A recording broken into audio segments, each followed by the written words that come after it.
375 tonnes, 55 mètres de long et 14 mètres de large, voici le monstre qui va bientôt surplomber l'autoroute A36. Un pont de béton et d'acier construit en Italie et assemblé sur place. 22h30, toutes les équipes sont prêtes. Avec d'infinies précautions, l'ouvrage est déplacé millimètre par millimètre grâce à ces ponts roulants composés de 32 roues articulées. C'est des engins qui sont vraiment des bijoux de technologie.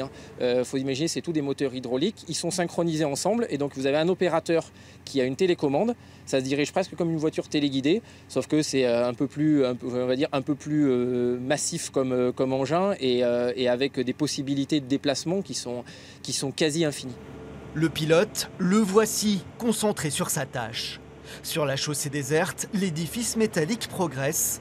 Pour permettre la manœuvre, la circulation a été coupée dans les deux sens.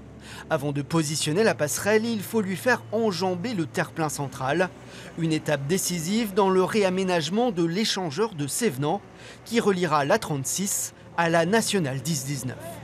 Ça va permettre d'améliorer la sécurité et de fluidifier tous les échanges, notamment entre la gare TGV, l'hôpital Nord-Franche-Comté, l'autoroute A36 et la RN19. Et la Suisse. Et oui, forcément, la Suisse, effectivement. Donc c'est vraiment, on est un carrefour au niveau dans le territoire de Belfort, un carrefour entre la Suisse, la France, un carrefour entre l'Est et l'Ouest, et puis évidemment entre le Sud et le Nord, évidemment. Après plus de 2 heures d'effort, le pont trouve enfin sa place. Ne reste plus qu'à le fixer solidement à ses piliers de béton. Sa mise en service est prévue pour septembre prochain. Les travaux complets du site, eux, doivent durer jusqu'en 2020.